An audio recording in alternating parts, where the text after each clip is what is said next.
There's a lot going on in the world of politics. Sarah Palin's resigning, the president's approval rating is taking a dive, and a downstate mayor wants Gitmo inmates. Here to talk about it all, political analyst Thom Serafin, back from vacation. And you were in Mississippi doing some Habitat for Humanity, and you mentioned that you actually drove up through Marion, Illinois, where this mayor wants to now take some of the prisoners from Guantanamo. That's right. We passed the prison down there, and it's you could see it in the sunshine, the gleaming pieces of razor wire in the workout areas. It's one of the maximum security prison facilities in the world. That's where John Gotti, the famous mafia leader and killer of the New York mob, was housed for a long time, and actually became deceased down there. So it would be probably an interesting place to have it. People down there need jobs. There are no jobs in Southern Illinois. It's more of a tourist area today. But how many jobs would it create? Well, I don't know how many jobs, but the union would love to have the jobs down there. There's more than 100 jobs. I mean, it takes a lot of people to watch these prisoners because they're the worst of the worst. So, I mean, there's nobody in the guard towers when you drive by. There's nobody there right now. But it wouldn't take very many guys to reman the place and rearm the place. It's certainly a facility that could be used. We also have a facility in western Illinois, in Thompson, Illinois, another maximum security prison facility that we built with taxpayers' money that's currently not being used.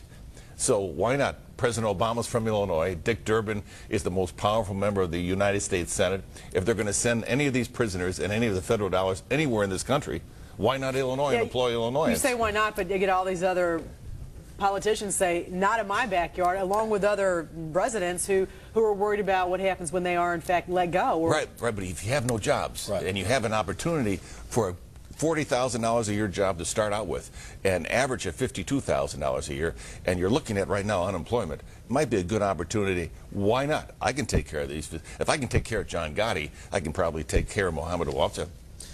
All right, let's move on to Sarah Palin. She suddenly decides to step down with more than a year left as governor of the state of Alaska. Is this political suicide? No, it is not. Governor Tim Pawlenty of Minnesota has decided not to run for re-election, although he's not leaving the term early. Governor Mitt Romney from Massachusetts decided not to run for re-election, although he did not decide to leave early. The difference here is that she's decided to leave her office early, sometime in late July, and turn it over to her lieutenant governor. At this point in her life, she wants to go other places and do other things. In the year 2016, the second presidential election from here, Barack Obama serves 8 years. She'll be 52 years old. She's got a lot of life ahead of her. Remember, she started running for office in 1992, where she was elected to the city council in Wallissa. And then 3 years later, she ran for mayor and won, upsetting the apple cart by beating the mayor, reduced property taxes.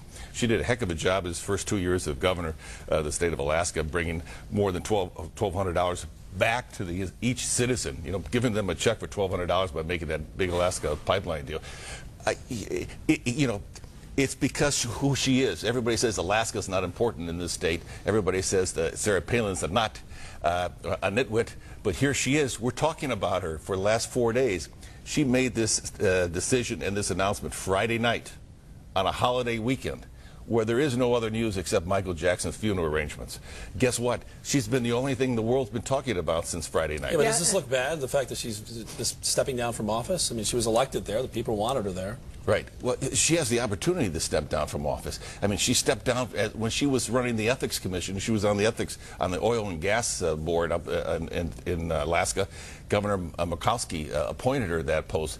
She found problems with the Republican GOP chairman and others on that panel. They refused to listen to her about ethics issues. She stepped down in protest, went on to beat Murkowski as governor a few years later, and now Murkowski's daughter, who's senator from the state of Alaska, criticized her for abandoning the people of Alaska. There's a lot of enemies up there. And if you read the statement, if you read her statement, she had 15 ethics violations she was charged with. She's been exonerated in all 15, but it cost her $500,000 worth of personal money, and it cost the state $2 million. Yeah. So if she goes on for 18 months, what does she get? And she's been beaten up, obviously, considerably by the media, everything that's been happening. Even recently with David Letterman, some say that she's so far away from the mainland that it takes a long time. I mean, Alaska's so far from us that it takes so long for her to travel to the mainland, to do fundraisers. Do you think now she's going to go into that arena? Fundraising? Well, for the RNC? Listen, she no matter where she goes, lights go on. Remember when President Obama made the big speech in Denver when he was nominated by the Democratic Party? 80,000 people in the Denver Coliseum, or not the Coliseum, but they built a stage that looked like a huge Coliseum. That was on one particular evening, and the whole world was watching. The next day, John McCain announced that Sarah Palin wiped them off the map, wiped them off the front pages.